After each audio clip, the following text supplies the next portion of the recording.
Mas sejam bem-vindos à casa, que a luz do nosso Mestre Jesus, do qual nós procuramos ser discípulos, seguidores, esteja em nossos corações, para que possamos ter mais esperança na vida, diante de tantas dificuldades, de tantos contratempos e processos desagradáveis que acontecem com cada um de nós todos os dias.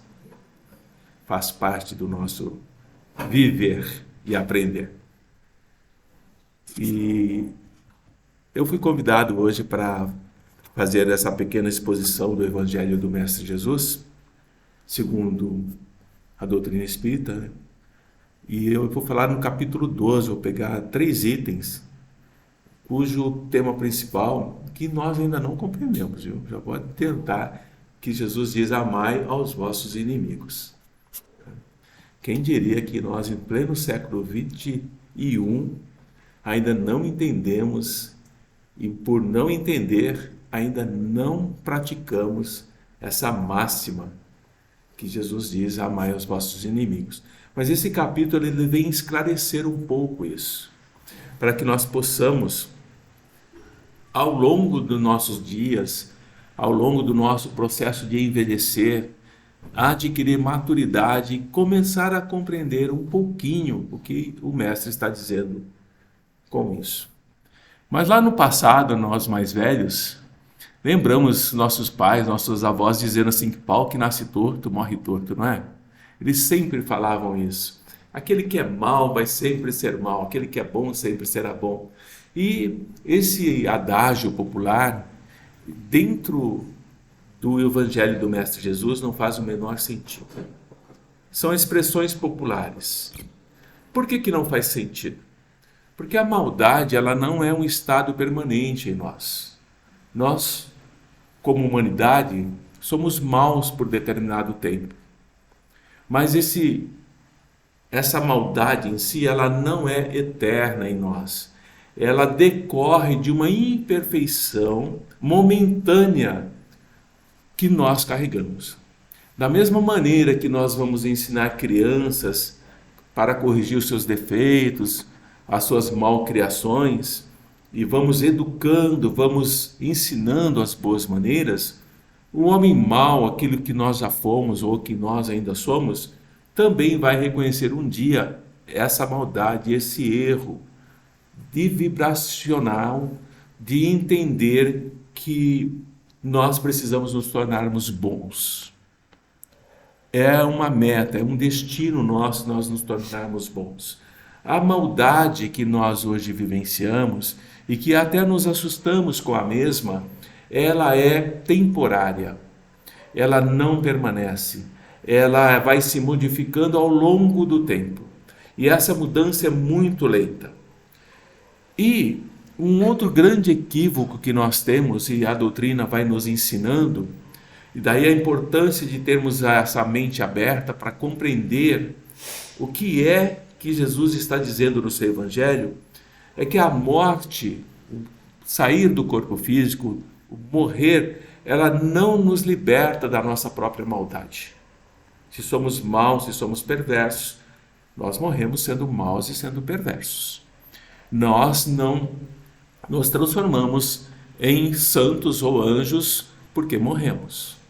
Nós carregamos aquilo que somos, deixamos o corpo e saímos com a nossa própria essência. Portanto, começamos a entender por que Jesus diz para amar aos nossos inimigos.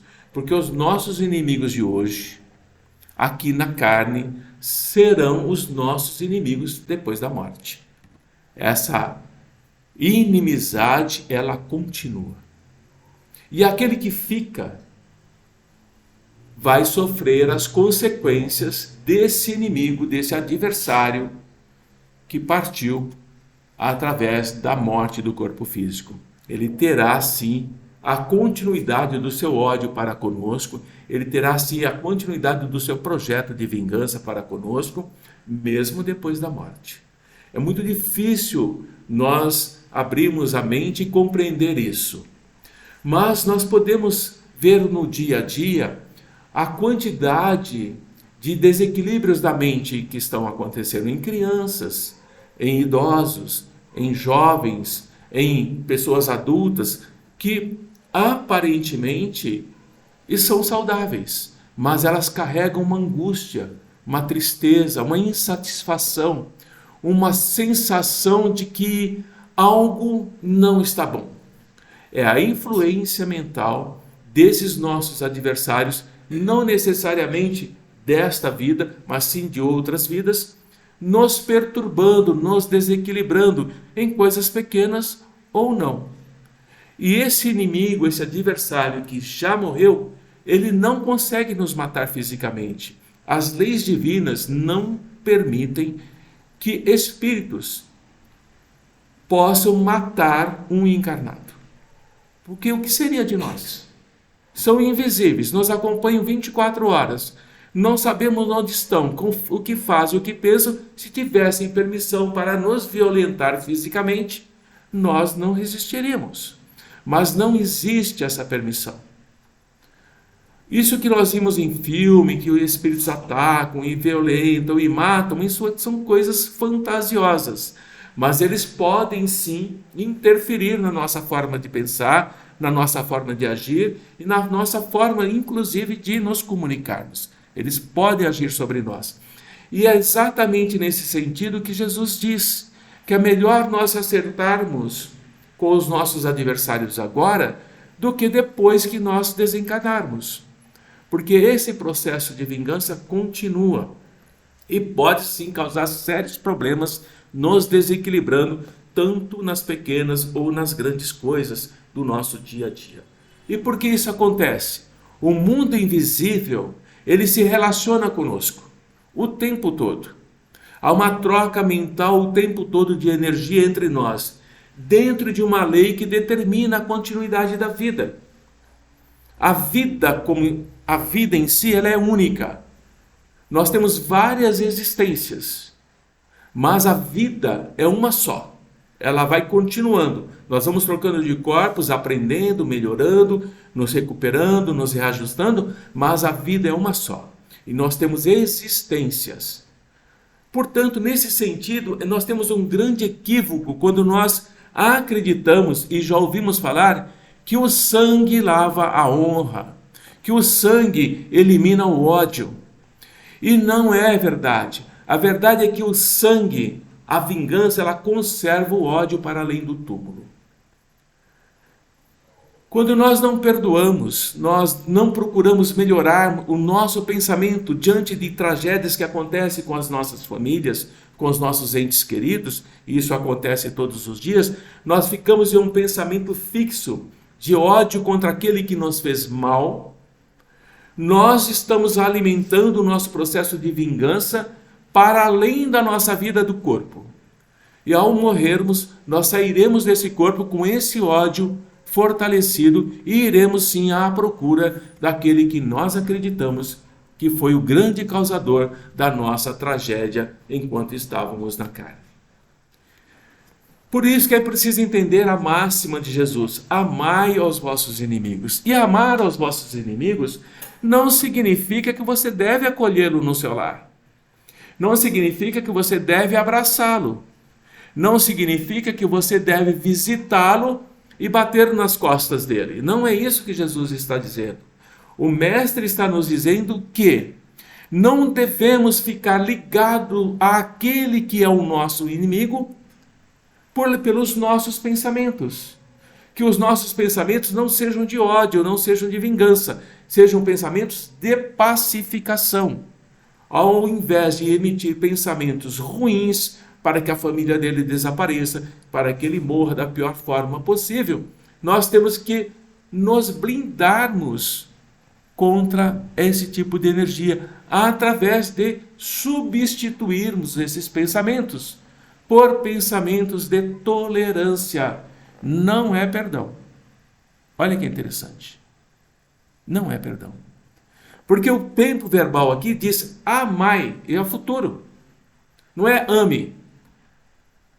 E para nós amarmos no futuro, nós temos que aprender o que é amar.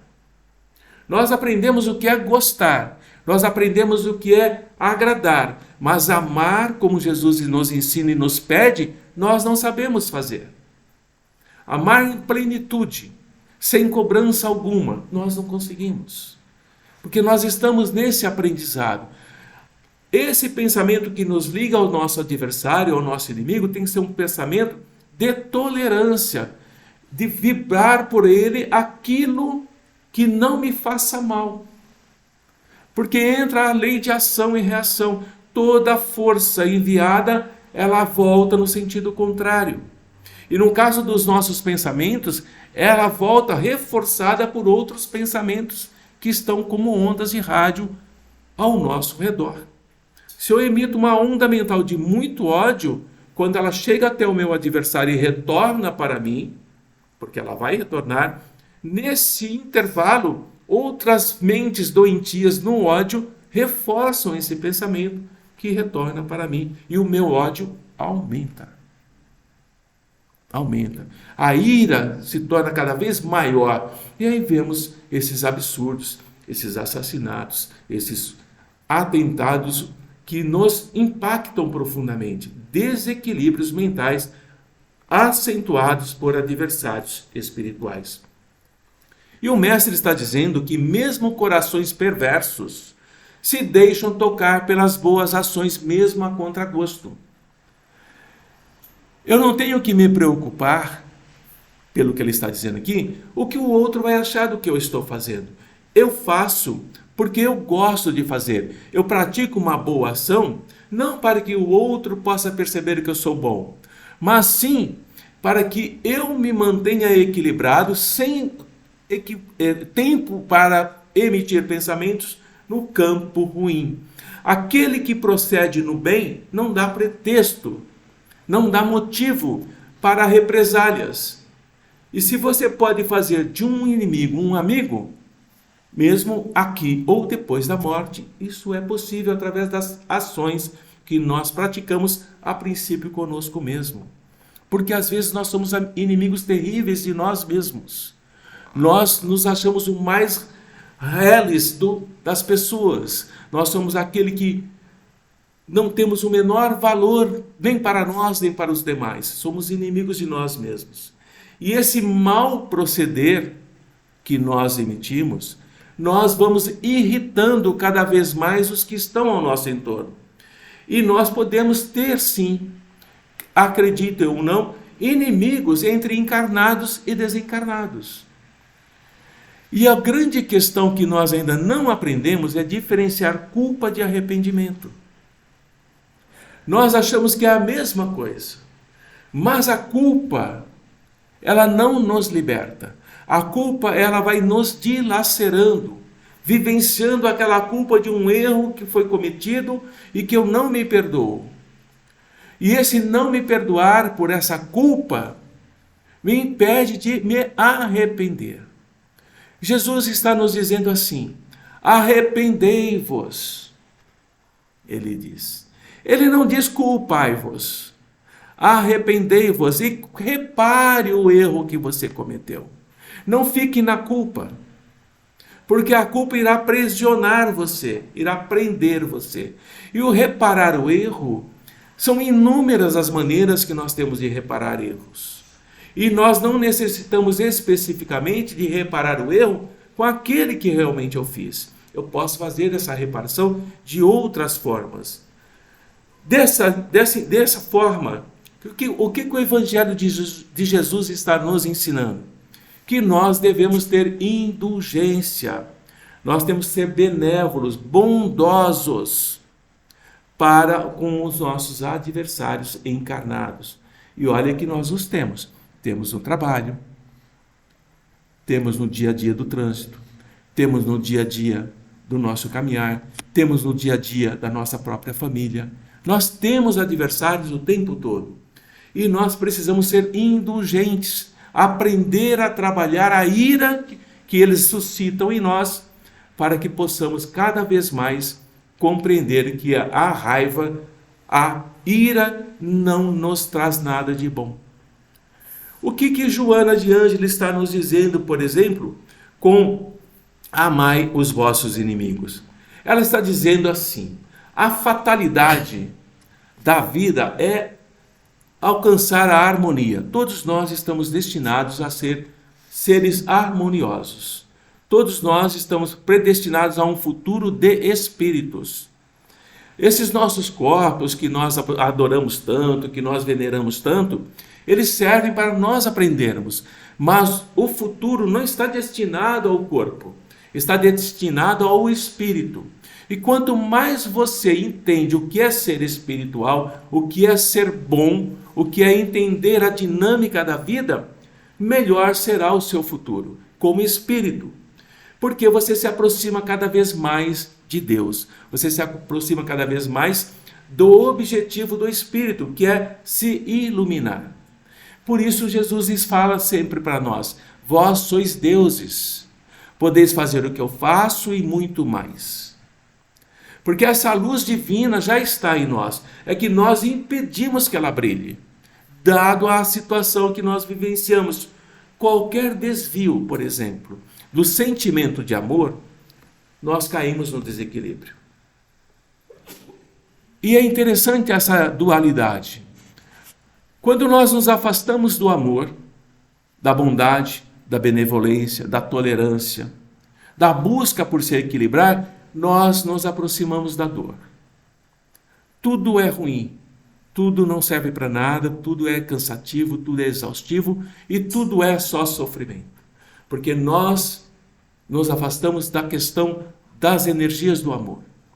Quando nós nos aproximamos do amor, nós nos afastamos do sofrimento e passamos a compreender o que é viver. Viver é enfrentar a dificuldade do dia a dia. Viver é ter que trabalhar. Viver é saber que um dia ficará doente. Viver é saber que alguma doença, por mais cruel que possa ser, pode acontecer conosco. E aí precisa entender por que é que nós vamos vivenciar isso. Não nos permitirmos desarmonia, porque quando nós vamos postergando o nosso processo de evolução, quando nós aprendemos a nos respeitarmos, a não nos culparmos mais por banalidades, por coisas fúteis, por besteiras do dia a dia, nós aprendemos que estamos marchando mais rapidamente para o nosso próprio progresso.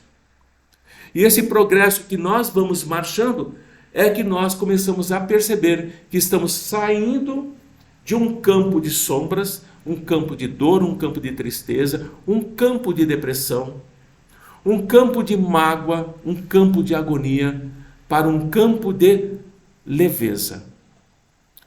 E é nesse momento que eu começo a me sentir diferente. Como é que eu me sinto diferente? Quando eu começo a me ligar aos planos mais superiores. Através da meditação, através das leituras do Evangelho, através de palestras, através de qualquer outra forma que nos desloca do mundo material. Eu começo a perceber que a minha mente parece que está vazia. Engraçado, meus pensamentos, parece que eu não sinto mais os meus pensamentos. Parece que aquela essência do meu dia a dia desapareceu. Algo está acontecendo comigo. Sim, realmente está, porque os pensamentos que nos ligam ao alto, que nos ligam a Jesus, que nos ligam aos seus ensinamentos, eles são leves. Eles não pesam em nós. E nós sentimos essa leveza porque estávamos acostumados a pensamentos densos, a pensamentos de tristeza, a pensamentos de mágoa e de melancolia. Dessa forma, nós começamos a aprender a importância da energia do amor. Primeiro em nós. Porque o nosso grande equívoco é tentar amar o outro. É tentar fazer pelo outro. É tentar nos justificarmos socorrendo o outro. Mas se nós não sabemos como socorrer, nós não sabemos como agir, nós nos perdemos e nos frustramos, e nos decepcionamos e nos culpamos. São essências da nossa própria vida, cujo hábito diário nos leva a fazer dessa forma. Daí a importância de não nos culparmos, porque ainda não sabemos amar os nossos inimigos. porque nós não aprendemos isso. Nós não fomos habituados a amar. Nós fomos habituados a competir. Nós somos habituados a vencer a qualquer preço. Nós adquirimos hábitos na família, na escola, na sociedade, no trabalho, para sermos competitivos. E aquele que é competitivo não ama. Porque se amar, ele não compete. Então ele bloqueia os seus sentimentos de amor ao próximo, de respeito ao próximo, para que possa ser vencedor diante da sociedade. Mas, de uma forma inconsciente, ele está perdendo a sua própria essência. Ela está se compactando. E isso terá um preço em nós. Terá um preço na velhice, terá um preço nos nossos pensamentos, terá um preço nos nossos relacionamentos. Nós nos tornaremos egóicos. Lembram que nós já ouvimos isso? Ele só pensa em si, só olha para o seu próprio umbigo? Já ouvimos isso. É uma forma de identificarmos uma pessoa que não se importa com os demais. Tudo é para si, tudo é para o próprio eu. E esse ser, ele será uma pessoa solitária. Tanto agora, no seu processo de competição, como no seu próprio desencarnar, na sua própria morte. Irá se deparar na sua própria solidão que ele construiu ao longo da vida. Nem sempre nós vamos perceber que as ocorrências do dia a dia são favoráveis. Nós sabemos que não são. Muitos de vocês hoje passaram por sérios processos de ocorrências que não foram agradáveis. Eu passei, todos nós passamos.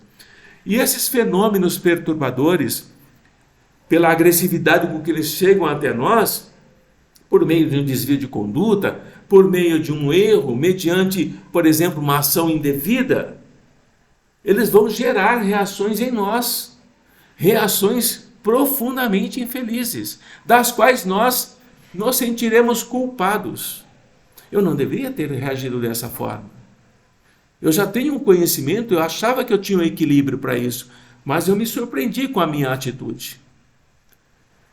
Essa é a constatação do fato que foi indevido, mas não podemos permanecer nisso.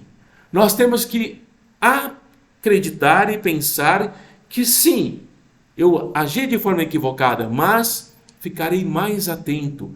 Arrepende-se daquele processo e procura melhorar, marcar em si um novo hábito, uma nova forma de compreender que a mais grave enfermidade da alma, meus amigos, é o ódio, é a raiva, é a intolerância. A nossa alma fica pesada, ela fica escura, ela fica densa quando nós alimentamos o ódio, a raiva, a vingança, o acerto de contas. É nesse sentido que Joana fala que o ódio, e aqui vamos entender raiva, todas as manifestações do ódio, tá? Envenena os sentimentos e entorpece a razão. Aquele que odeia não tem razão, ele não raciocina. Ele vai no instinto, ele vai na violência. E quando se dá conta, não tem mais como voltar atrás, dado a diversidade de tragédias que ele causou dentro da sua ira. O ódio, ele dá vitalidade para a vingança. Quanto mais eu alimento o rancor que eu tenho por alguém, mais eu planejo a minha vingança. Mais forte ela fica. E ela causa transtornos de comportamento. Ela nos traz comportamentos mórbidos de recuperação muito difícil. Eu já trabalhei lá na penitenciária de segurança máxima de Hortolândia. Trabalhei com presos de alta periculosidade. Fui dar aula de alfabetização para presos de alta periculosidade. E eu cansei de ouvir deles: professor, eu estou aqui condenado a 15, 20 anos por um ato impensado que eu tive. Nesse ato impensado, claro que sob efeitos de entorpecentes, eu matei o que mais amava. A pessoa que eu mais amava eu matei. E eu não consigo me libertar dessa culpa. Eu posso cumprir 30 anos aqui, eu vou sair daqui culpado. Porque eu sei que essa pena que eu sofro aqui na prisão não irá compensar a minha culpa. Há atitudes impensadas e desequilíbrio. E Jesus está diante daqueles que trabalham assim. Jesus nos ensina que nós devemos enfrentar essas agressões, essas loucuras, sem nos permitirmos ligar a elas, sem nos permitirmos ressentimentos, sem nos permitirmos ódio, não manifestar expressões de vingança, para que não possamos ouvir um irmão condenado dizendo que a pena dele não paga a culpa que ele carrega.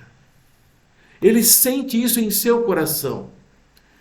Não resistir contra o mal. E é muito difícil entender isso que Jesus fala. Não resista contra o mal. Não desafie o mal. Não o enfrente. Não entabule discussão estéril com o mal. Porque o bem é mais forte do que ele. Quando você resiste ao mal, você dá mais força a ele. E não é covardia não resistir ao mal. A não violência é um antídoto para a ferocidade. E muitos perguntavam a mim, como é que você tem coragem de entrar numa penitenciária de periculosidade máxima e dar aula para criminosos? Eu nunca fui sequer abordado por qualquer um deles com desrespeito. Porque a energia com que eu os tratava, com que eu os ensinava, a forma como eu me aproximava, mostrava a eles que eles poderiam sim aproveitar aquele momento e aprender a ler e escrever. E muitos disseram a mim, professor, graças ao seu método, ao seu ensinamento, eu aprendi a ler a Bíblia. Eu começo a ler a Bíblia. Então você percebe que o coração, por mais feroz, o irmão, por mais perverso, ele carrega em si essa luz da bondade, essa luz de procurar se libertar do próprio mal que ele já está cansado de viver. A esperança para eles é um recurso para aquele desalento onde eles encontram. Amar os vossos inimigos é agir dessa forma. É você dar algo que você pode dar. E mostrar a ele que ele deve fazer o que ele quiser com aquilo. Poderá usar para o bem ou poderá usar para o mal, aprender a ler e escrever. Porque você dá um poder à pessoa. E ela fará uso daquilo, para bem ou para mal. O não matar, o não ser violento, é o mais grandioso desafio que nós temos. Nós não matamos hoje, mas já matamos no passado.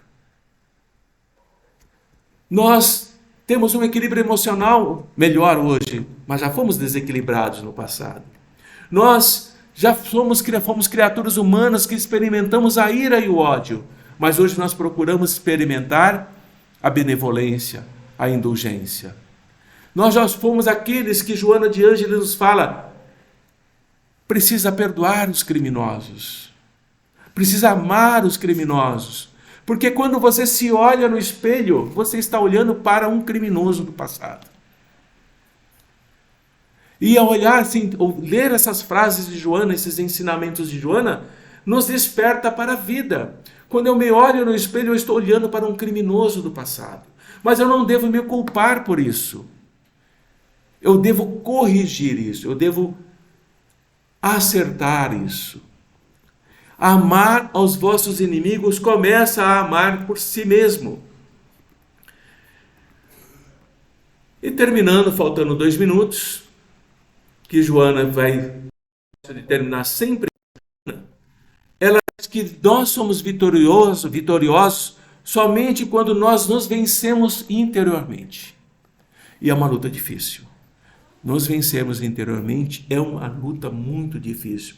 Porque quando nós estamos vencidos no exterior, nós começamos a aprender que é preciso amar o próximo, que é preciso socorrer o próximo como a nós mesmos. Esse capítulo 12, itens 5, 6 e 9, amai aos vossos inimigos, traz toda essa filosofia, traz todas essas nuances da sutileza da alma. Nós somos almas em corpos para aprendermos. Seremos espíritos dentro em pouco, quando morrermos e sairmos desse corpo. Como é que estaremos do outro lado? Amando na melhor forma possível ou odiando? Escolheremos sombra ou escolheremos luz? Escolheremos espíritos ainda no ódio, na vingança, na perversidade, ou escolheremos amigos no amor, na tolerância, na indulgência, nos dizendo: ame, porque o amor é o caminho mais fácil para que você se liberte das próprias dores. Amar os vossos inimigos. É um ensinamento tão doce de Jesus. Por ser tão doce e por ser tão simples, nós ainda não compreendemos e não sabemos praticar. Mas eu espero que eu tenha conseguido trazer um pouco desse belo capítulo que é esse capítulo 12 do Evangelho do Mestre. E rogando a esse Mestre que eu procure encerrar esse nosso encontro. Para que em nossos corações, essa bondade que já começa a fluir, começa a brotar, ela seja regada pela luz maior, pela luz dos amigos que nos amam, por aqueles que nos desejam o bem, por aqueles que olham para nós e sabem que nós um dia nos tornaremos luz também. Que nós temos dentro de nós a bondade, mas ainda não nos demos conta da mesma. Que o amor e a paz de Jesus esteja conosco hoje e sempre. Boa noite a todos. Vou deixar